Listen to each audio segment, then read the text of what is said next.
Yes, of course. Burl Bearer. I've known a few writers who were rogues and vagabonds. And I'm Roger Moore. I didn't supply the microphone. Live at the Gleaming Streamline Studios of AllenRadioLive.com. I'm Burl Bear. That's Mark Boyer. Magic Matt Allen's the producer, archivist, champion of a beleaguered and besotted industry. On the phone, the brilliant, the talented, the recyclable Robin Maharaj. Hi, Robin. Hi, Burl. Welcome back. It's only been how many years? Since 2016. 5 years. Only 5 years. It seems longer ago than that. Seems like just yesterday. It does. That's when you were 12 years old and had your first best-selling true crime book. And you got the rights back to it, apparently, right? Well, I got the rights, and I got an American publisher that was interested in reissuing the story, so it's done very well. I'm glad to hear that because I loved the first version. I loved having you on the show. I thought it was fascinating. And then when I heard from the press publicist about this book, I said, wow, I'm having deja vu. Deja vu all over again. Yeah, I get to do it all over again. It was so good the first time, we went back for more. That's right. Seconds. Yeah. Well done, seconds, I might add. So for those people who weren't listening to the show 6 years ago or 5 years ago, whatever it was, let's start all over again. How did you wind up on the inside of a culinary fest of intrinsic interview with Jeffrey Dahmer, a cannibal at that? Yeah, well, it's not my interview, of course. Well, I know that, Dahmer, but I interviewed the detective who interviewed and interrogated Jeffrey Dahmer. So it's through him, and of course he gets full praise. The detective, who gets full praise for obviously the very large contributions he made to this project. Unfortunately, he passed away before he ever saw the book come to fruition. I think that's Dahmer's fault. His notes and reports. And I was able to work from that after I had gotten permission from his widow. So, but it was actually a chance where I had wanted to interview Patrick because I was doing my own article about Jeffrey Dahmer. I had some ideas that I wanted to kind of run by him. And, of course, the opportunity to hear from him about how, he was part of that first night when Jeffrey Dahmer was caught, how he became close to Dahmer in terms of Dahmer seemed to trust him, and they had a rapport right away. That bothers me that they had a rapport right away.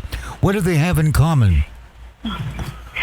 Well, I think right off the bat, Jeffrey just felt very safe with Patrick. The two police that he had encountered earlier in the night had sort of roughed him up a little bit. I mean, they had gone into the apartment with the sole and only purpose of trying to get a handcuff key back from him so that they could get some handcuffs off what would have been his maybe 18th victim. But that fellow got out of the apartment and flagged down these police and said, I just want to get these handcuffs off. He was brought back to the apartment by the cops, who then said, we just want to get this off and then we'll call it a night. But once they were in the apartment, they right away noticed the smell. They felt that the suspect was kind of acting a little strange. He was sort of looking in this drawer, looking in that drawer, didn't seem to know what he was doing. He had been drinking, which I guess is suspected right off the bat. And then they sort of saw some pictures that were just sitting on a coffee table that were very disturbing. And so they saw body parts. And disturbing photos. How? When you say disturbing photos, do you mean like the Outlaw Radio Christmas party, or do you mean like really disturbing photos? Really disturbing photos. Photos of body parts, photos of insides of bodies. Oh. And one of the cops immediately thought to himself, how did this guy get photos from outside of the medical examiner's office or the coroner? Like, how did this guy do it? And so they really quickly realized that some of these photos that they were looking at were actually in the apartment that they were standing in with this man. And they knew the medical examiner did not do his autopsies at Dahmer's apartment. No, that's for sure. They knew that. Yeah. So they said, grab him, And so they kind of wrestled him down to the ground, and he was fighting them. Like, he was fighting them back, but they kind of toppled with him and wrestled a bit, and then they finally got him up on his feet and handcuffed. So when Patrick arrived, that was one of the first things that Dahmer asked was, "Are you going to beat me up too?" And he said, no, nothing like that. He said, I'm just going to sort of be here with you. We're going to take you downtown, and then hopefully we'll have a chance to talk, and you can kind of tell me what's been going on. So I think based on that, Dahmer sort of thought, okay, well, maybe this is a guy I can talk to, or maybe at least he'll be willing to listen to me and not judge me and not hit me. Yeah, the hitting part is the uncomfortable part. Tom Petty said yeah, that. That's right.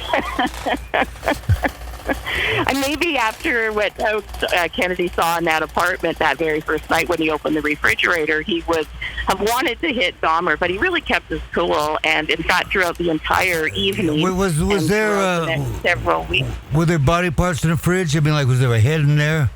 Or something like that? Yeah, but when the one detective had opened the fridge, and I think to this day probably doesn't even know what motivated him to do it in the first place, but, he was kind of looking around the apartment while Dahmer was searching for this missing key, and for whatever reason, he just happened to open the fridge, and there was a head sitting in kind of like a box, a severed head, a freshly severed head.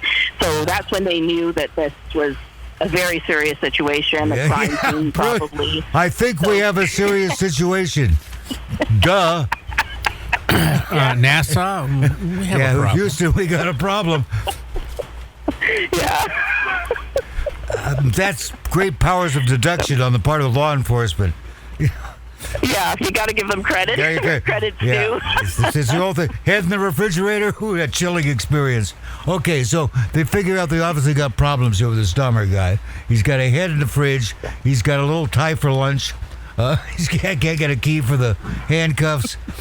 So they bring in this guy that looks like Wyatt Earp, who's very calm, and he's also very religious. Am I correct?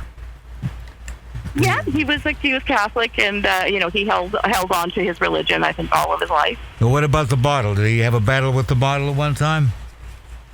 He did. He actually was a recovering alcoholic. He had been an alcoholic and had actually been sober for many years by the time he ran into Dahmer. But that was another thing that they had in common, because I think very quickly, the night that Pat started to interrogate Jeff, he realized this is a guy who's been drinking this night, been drinking tonight. He's obviously coming down from that, and maybe this is somebody who has a problem. Like, he recognized some of the signs, and some of the things that Dahmer was saying kind of meshed with that idea. So he did eventually say to him, "Jeff, do you think you have a drinking problem?" And Jeff said, "Yeah." And that should be the worst of his problems, is he has too much to drink. Well, I think in some ways, not to say that ever should excuse or would have excused what he did, but I mean, he certainly had started drinking at a very young age. He started drinking when he was like a mid-teenager and had never really stopped, I don't think.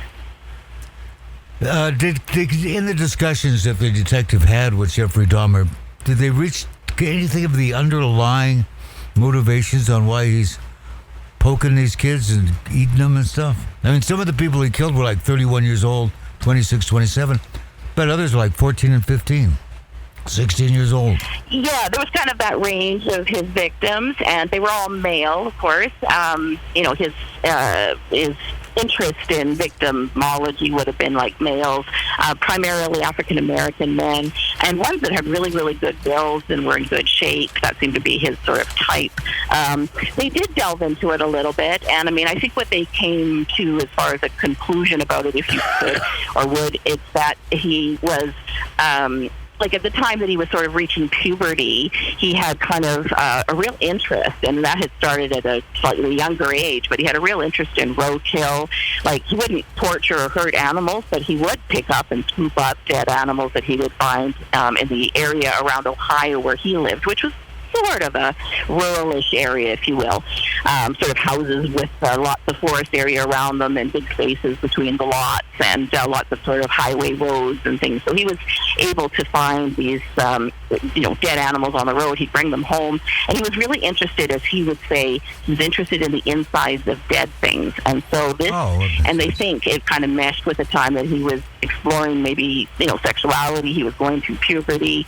He did seem to have some issues about his status as a gay man. Like, he wasn't really wanting to tell family. He didn't really know how his family would react to that. So he kind of kept it to himself. Yeah, but wait. Let's stop there for a second. Let's stop for a second. He's concerned what his family's going to say if they find out that he's going down on African-American guys or vice versa. However, he's not concerned they're going to find out he's killing these people and eating them. So, well, I guess he thought he'd get away with that. I mean, you put those things side by side. What would you be more concerned about? Your mom and dad finding out that you like to give head to black guys? Or is it finding out that you kill them and eat them? Which one is going to be? Necrophiliac cannibal. Yeah. All right, let's have a show of hands on that. Resume. Yeah. It's something he really was. I mean, I'm sure by the time he realized, like, oh my God, it's out there. Not only do I have to worry about my family thinks about this, but the entire world is going to learn what I was up to. Yeah. I mean, yeah, it was a bad situation for sure. There's no way he can save his reputation at this point. No, it was pretty much done. But yeah, I think it was also, just to finish that last thought, I think it was also the fact that, he was a very, very shy person, very kind of introverted, and didn't have a lot of friends. I think people thought he was a bit strange. So he had a very rich fantasy life. So I think that, he thought odd things, he thought about weird things, he thought about doing things to men's bodies that excited him sexually. So I think that's kind of the path that they went down, that, he was interested in the inside of dead things, he was drinking too much, he spent way too much time by himself and not really socialized. That reminds me of Mark Boyer, who has a question for you. Hello. Oh, sure. Welcome back. Hi. I kind of get the feeling that a lot of what he was trying to do was alleviate this lack of love and fear of loneliness. Mm-hmm. Yes. Is that a question or a comment? Yeah, it's a comment. A comment. It's a comment. Would you agree with that, or would our Wyatt Earp character agree with that? Is that kind of one of the underlying issues? I absolutely think that. Yeah, I absolutely think that. I agree with that very much because, he spent a lot of time on his own. He really didn't know how to socialize. I mean, he did seem to have a little bit of the gift of the gab, and that he could go up to these, people he didn't know, these strange people to him, and just kind of talk his way into, hey, why don't you come back to my apartment? I'll fix us some drinks and watch a movie or whatever. So he was able to do that. But I mean, I think a lot of people, like his peer group and the people, the neighbors and things like that, just found him to be a bit of an odd duck. And he also, I think, had a very big fear of abandonment because, like when his parents split up, his mom took his younger brother and took off. And I think she sort of indicated to him. That would be painful. That's upsetting. Yeah, for sure. And I think she said to him, because she was very upset with her, soon-to-be ex-husband, phone your dad, tell him you're here on your own. And I don't think he did that immediately. I think he kind of, sort of liked the idea of maybe being in this big house by himself and having access to a bar and whatever food for a while. And then eventually his dad found out that the mom and the brother had left. And so that's when he moved back and then was suddenly there again in Jeff's life. But I mean, the mom leaving very abruptly was a painful part of it. And even before that, like, she did have issues of mental illness, and so there were times when she was sort of in and out of psychiatric hospitals. Sometimes when she was home, she was heavily medicated and sleeping a lot. So she kind of wasn't, I'm sure she was a good mom as much as she could be, but I think there was a lot of problems there where she just really wasn't around the way a mom. I wonder if the abandonment issues. Control, really. I wonder about the abandonment issues. Sure. If putting the head in the refrigerator is a way of keeping his lover from abandoning him. Well, I mean, his thing was he really wanted a companion, right? But a lot of these guys that he picked up, it was just a very sort of supposed to be a casual kind of relationship. So at one point, either in the evening or later on, in the nighttime, they would say, well, I got to go because I got to work tomorrow or I got to get home. And that's when it really hit him that, I don't want these men to leave. So he would bring them to his apartment, give them a drink, and lace it with drugs so that over the period of the evening, these guys would eventually pass out, and then he could strangle them or smother them, and then he had the body, which was really what he wanted. It wasn't so much that he wanted to kill, that he had an anger and urge to kill. It was really what he wanted was the body, and then that's where the fantasy really took over, because then he could do whatever he wanted with the body sexually. It was company for him, and these are Why didn't he buy a ventriloquist dummy? Sorry? He could have bought a ventriloquist dummy. I mean, he didn't have to do that. I mean, someone could have said that and talked to him. It's too bad he didn't have a therapist or a counselor or a close personal friend. Yeah. To just sit him down and say, Jeff, you don't need to kill him before you blow him, and you don't need to put him in the fridge. We can take you down to the adult store, and we can get you a blow-up guy. Yeah. Like Lars and the Real Girl, that movie, and we'll just inflate him and deflate him. At one point he actually did try to sort of satisfy that, artificially, if you will, by, I think at this time he was living at his grandmother's house, who lived in a place called West Dallas, which is like just outside of Milwaukee, in Wisconsin, and he managed to get into a store and stay there until the store closed, and then once the place was empty, then he took a mannequin, and he apparently dragged this male mannequin home, and he kept it in a closet and would use it, I guess, as a sexual device or toy. But his grandmother found it. Oh, no. Grandma walks in and he's poking a mannequin. That's going to hurt. That's embarrassing. Yeah. Anytime it's happened to me, I've just been humiliated. Yeah, you want to move out from Grandma? Mom, you can keep the mannequin.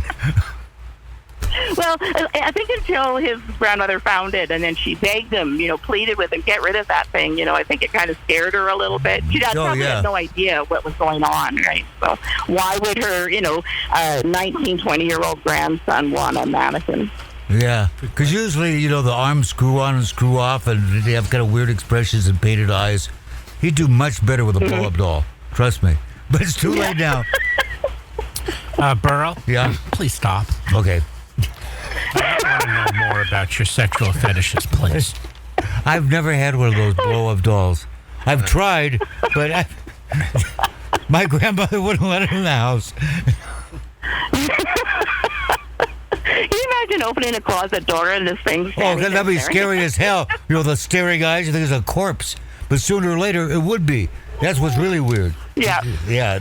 Well, the thing is, that the terrible thing is that, she thought that was bad enough, but, there were other horrors going on in her basement that she didn't find out about until after, her grandson was captured, and he started to confess, and so he was very clear, this person I brought back to Grandma's, this person I killed at the apartment, this person, he was very detailed in his confession, and so it was open news that apparently some of these killings had taken place in her home. I bet she put that thing up for sale immediately, if not sooner.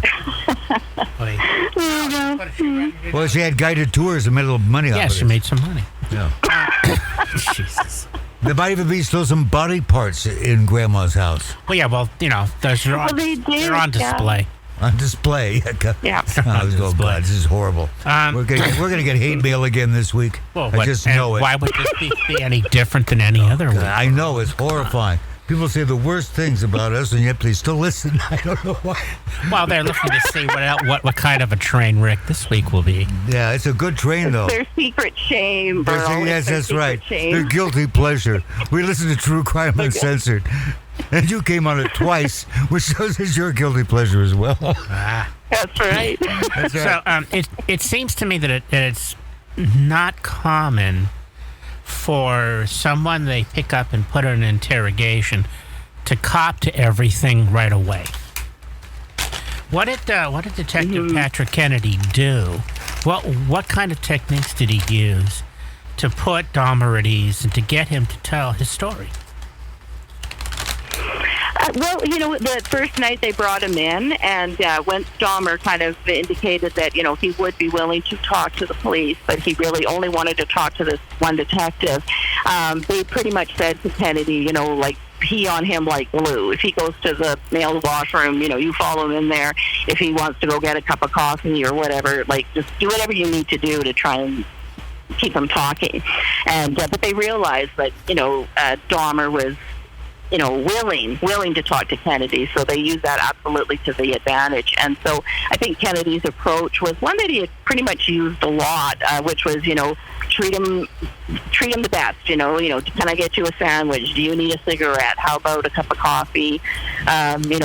Just try and relax them a little bit.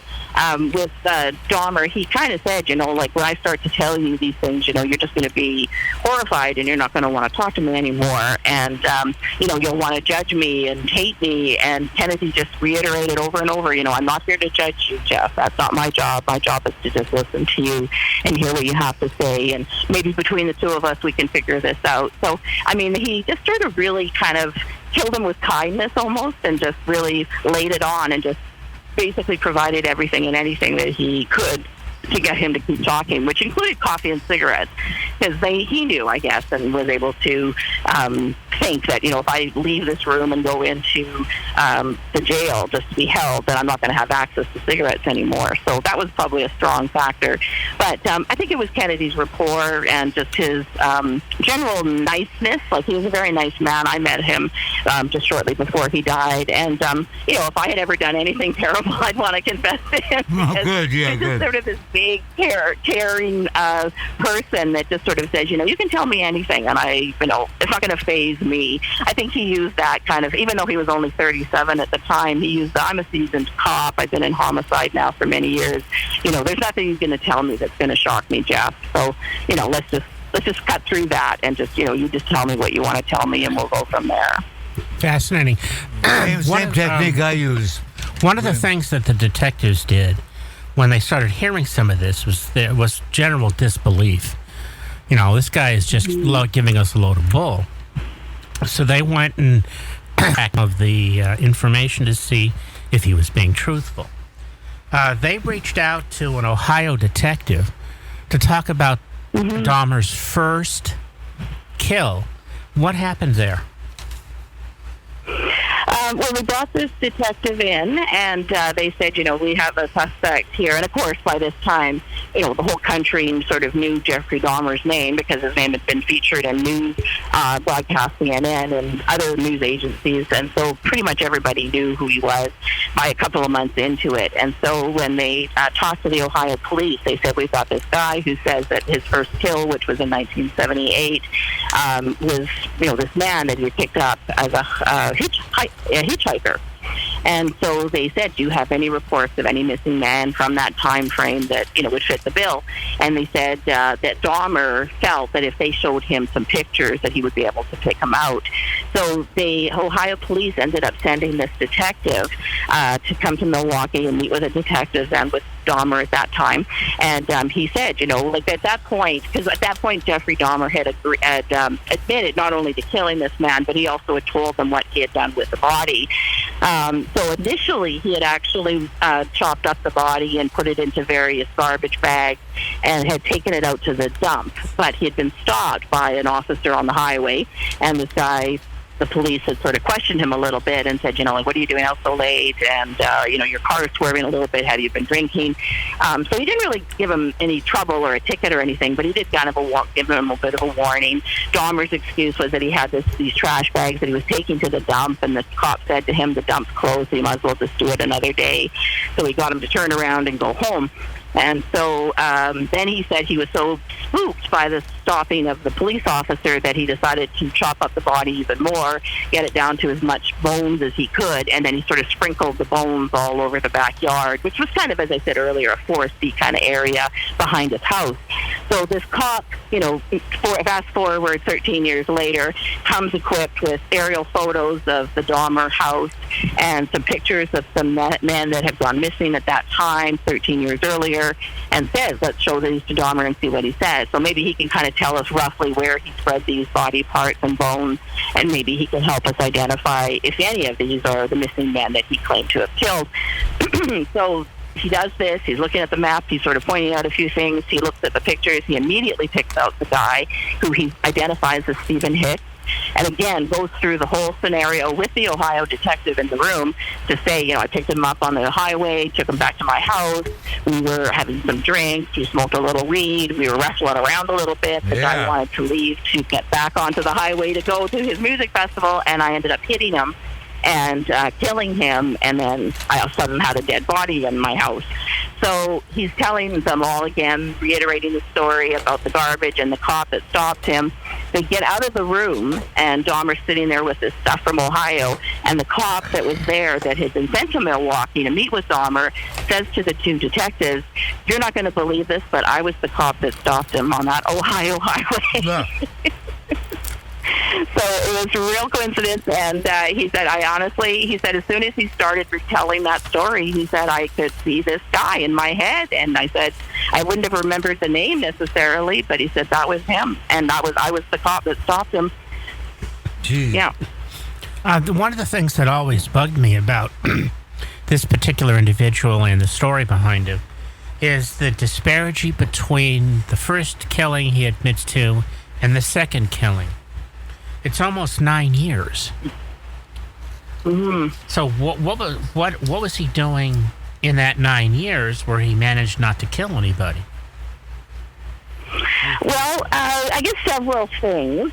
He was really spooked, I think, by that first killing. Like, he was trying to stop the guy. He was trying to prevent him from leaving. I don't know if he really was intending to kill him. I mean, he admitted to killing him, but, I don't know if the intent was necessarily there. And he certainly took advantage once he realized the kid was dead. He did all the things that he was going to do to the body in terms of sex with the body, and that didn't seem to prevent him at all. But it did really spook him. I think the fact that he almost got caught, the idea that he thought that someday someone's going to come to my door and ask me about this missing kid, and the fact that, he got away with it for a little bit. I think it just, I don't think it made him really empowered, but I think he just sort of thought, like, that was a really lucky call, close call, and I really better just behave myself from now on. By the time he graduated from high school, his dad was kind of on his case, like, what are you going to do with your life? They enrolled him in college, so he was there for, I think, not quite a year. And then he was in the Army for a little while. Then he was in Germany for a bit, and then he came back to the States, and that's when he was in Miami for a little while. And eventually he got, he wanted his dad to send him money for a plane ticket, but his dad said, I'm not sending you money. I'll send you a plane ticket, and you come back to Ohio. So he ended up back there. And then he was just in kind of a series of dead-end jobs, I would say, and just kind of bouncing around from his grandma's house to an apartment that he would find and live on his own for a bit.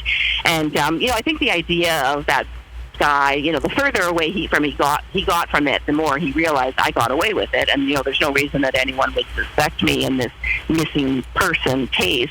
But he did sort of want to hold off because he was having these fantasies and these desires to take a person, bring them back to his apartment under the guise of an evening visiting and being together with having drinks and maybe watching a movie. But he knew eventually what he was going to do was to drug that person and then kill that person and do things with them. Initially, he wasn't killing them, though. Initially, he was just trying to kind of like he was, he was doing this thing where he was like drilling holes in the head because he was hoping that he could kind of keep them alive, but would still do things with them, but they would be very compliant, right? They wouldn't be able to fuss or get confrontation. Nothing like putting a drill bit through someone's head to calm them down, Jeff. Yeah. But that didn't work, and he ended up killing those men anyway. So eventually he just said, you know what? In order for me to get what I want, I need these victims to come in alive. As soon as he locked that door on them, so, he realized that, these victims are mine, and I can do whatever I want. I'll drug them, and I'll kill them, and then I can do what I want with them. And he wanted to eat a few of these, not euphemistically, but actually consume them as one would a Philly steak sandwich. Yeah, it was very much a progression, though. Like, I mean, he didn't cannibalize, in the very beginning that he was killing. Like, it was more towards the end. And, they asked him, why would you do that? What was your interest in that at all? And he said I think there was a part of him that felt that these victims would then always be with him if he consumed them this way. Right. I think a little bit was, that was a way of getting rid of the bodies. Yeah. It's a wonderful double service there, yeah. Not only does it get rid of the bodies, but it gets to be part of you forever. Yeah. Just to fulfill maybe some kind of strange curiosity he had. One of my favorite black comedies, Eating Raoul. Raoul could have been, he and Jeff could have been best pals at one time. Well, Raoul was consumed. Yes, Jeffrey Dahmer was consumed also in his own way. It's a sad story. I mean, not only sad for the people he killed, especially sad for Grandma after finding the damn mannequin, but sad for him. I'm sure he was very self-conscious about what he was doing, and embarrassed, and humiliated, and the more embarrassed and humiliated he got, the more aroused he got, and he had to do it again. It's a rough situation. Yeah, there were times. I mean, towards the end, I mean, he was really kind of out of control. He was kind of in a free fall, and he was really killing, really like randomly and very much without too much thought. He was drinking way more. But in the first part of his killing career, if you will, you know, he was sort of trying to pace it out, and he was being pretty careful about who he would encounter and where he was picking these men up from. But, you know, somewhere along the line, he kind of got a little sloppy, maybe a little cocky, and he started to make some mistakes. Well, that's what they call criminal pride. If you get away with something, you forget that it's because you were well prepared, or things were favorable. You think somehow it's because of you. It's you that you got away with it, instead of just a series of coincidences or being well prepared. Bank robbers have that problem. Right. They'll plan a heist meticulously, and then each time they do it, they get sloppier and sloppier and sloppier, forgetting that the reason it worked is because they were so meticulous in the first place. They think it's them. Right. I'm invincible. You're wrong. Right. Correct. So tell me, O ye of a great career, when you get done with your vacation at the Canadian lakes, what part of Canada are you laking in, by the way? I'm spending the weekend. It's a long weekend here in Canada at Falcon Lake in the White Shell. Where is that? It's just east of Winnipeg, where I live. Very close to the Manitoba-Ontario border. Okay, all right. I'm over here on the West Coast. You know, it's great cottage. Yeah, it's great cottage country around here. It's beautiful. You're lovely. Canada is quite lovely. And if you're looking for maple syrup, you don't have to go very far.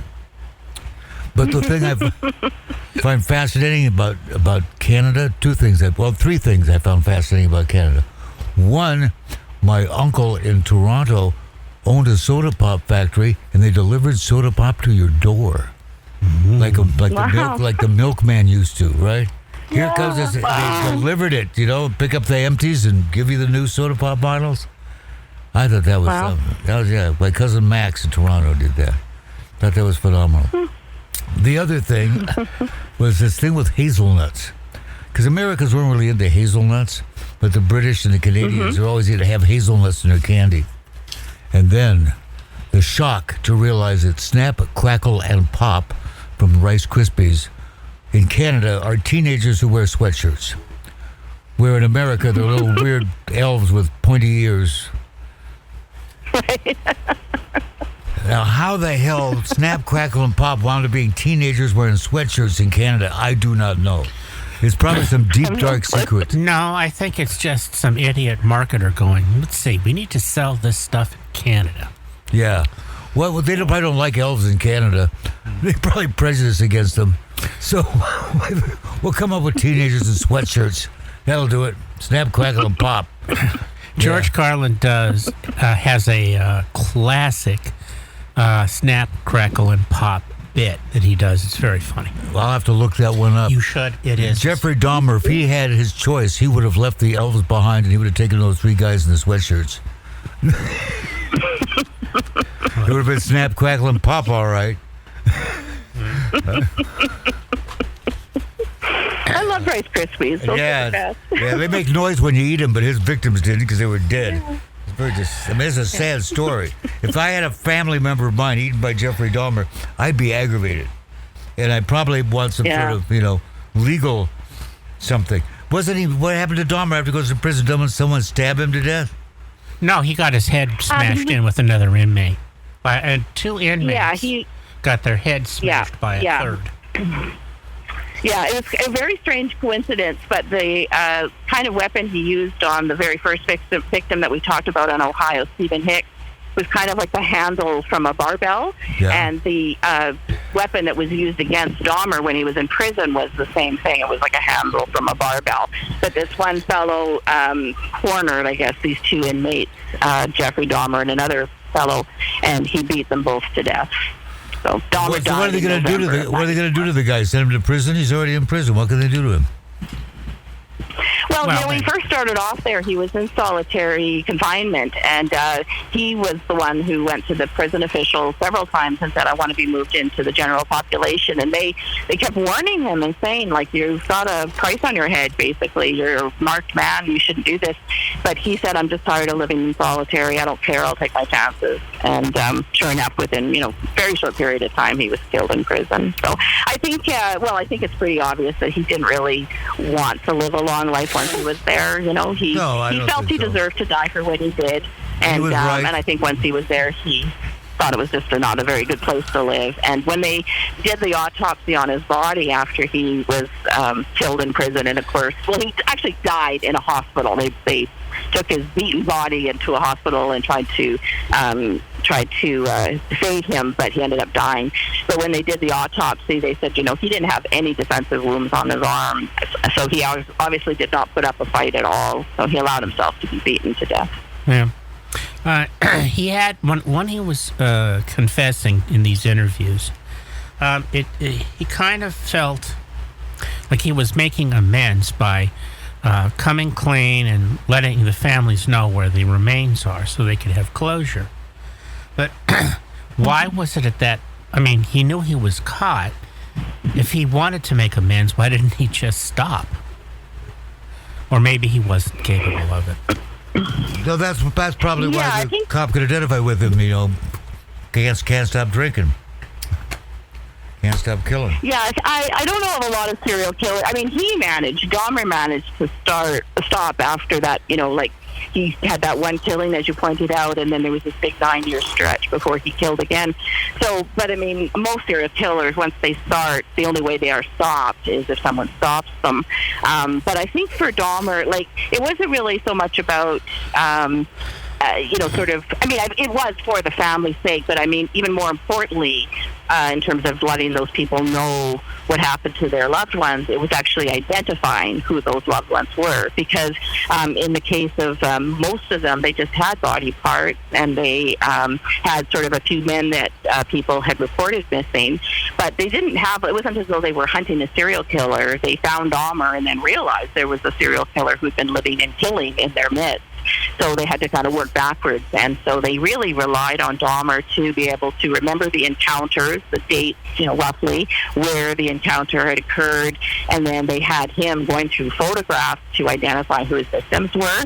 Because, and back in 91, there was DNA, but it wasn't used nearly as much as it's used nowadays. And so they really relied on Dahmer to identify who those victims were. So that, of course, was good for the families, because then they were able to confirm that, the person that was in their life, did he just suddenly disappear one day or take off, as the police may have suggested. They had actually been unfortunate enough to run into Dahmer, cross paths with Dahmer. Who came up with the new title for the book, Grilling and Dahmer, which I just thought was really rude? I can't take the credit for that one. That one came from the publisher, and at first I was showing the cover to somebody, and I said, they laughed when they saw that, Grilling Dahmer. Oh, that's really clever. And I said, well, do you think that's intentional? Yes, I'm pretty sure it was intentional. Because I often say we're going to have. What I say is, at least it's memorable. Yeah, well, it's like we're going to have Robin Maharaj on. We're going to grill her like a swordfish. About Grilling Dahmer. So it just fit right in. We saw that and went, it must be somebody in Wild Blue. Probably the owner. Might have been, what's his name? Or Ashley, or what's her name? I can't remember people's names anymore. I can't remember your name, whatever your name is. Mark. My name's Mark, Pearl. I'm the schmuck that buys food and drives you around. I think it was Steve that came up with that one. So who was it? Do you very think? Very clever. Whoever it was, they deserve. I think it was Steve. Think it was Steve Jackson. That figures. Yeah, I think it was actually. Yeah. Yeah, he actually. I had to send it. I had to send it to Kennedy's widow, of course, because I wanted to let her know, what's been going on. So her remark is, somebody has a very good sense of humor. Yeah, that's right. That's probably Steve Jackson. Yeah. We actually had a fight with a werewolf and lived. Oh. Yeah, you ask him about that. Well, they now have a pill for lycanthropy. So do they really? Yeah. There's a pill for lycanthropy. If I swallow that, I'll swallow anything. Send that young boy right over here. Okay. Now, where were we? Okay, are you going to do some more true crime books? Because this one's been a hit twice. So, this hopefully it's a bigger hit this time than it was last time. It's always been a great book. I think that the folks at Wild Blue have been fantastic in terms of just getting the word out that this book is out there now and that it's available, and they just did a wonderful job marketing. So it's going to do, I think, much better. I mean, the first one did very well for the little bit of marketing that we were able to do with it. But I'm expecting great things with this one because they just have done an awesome job getting the word out. And it is a very good book because I have it. I have the original edition, and hopefully I'll get this one too to add to my Robin Maharaj collection, her greatest hits. Wow. Robin, thank you for joining us. Thank you.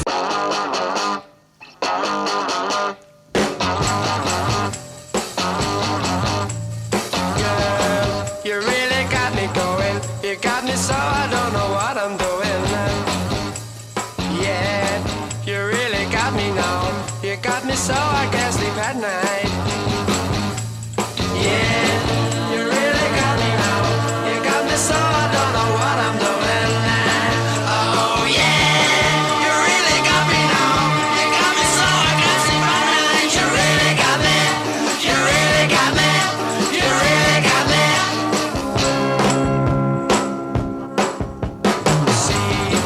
Don't ever set me free.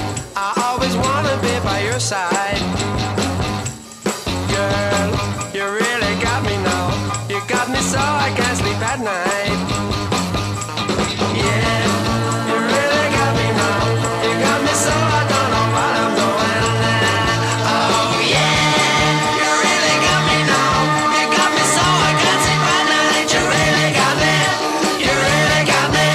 You really got me.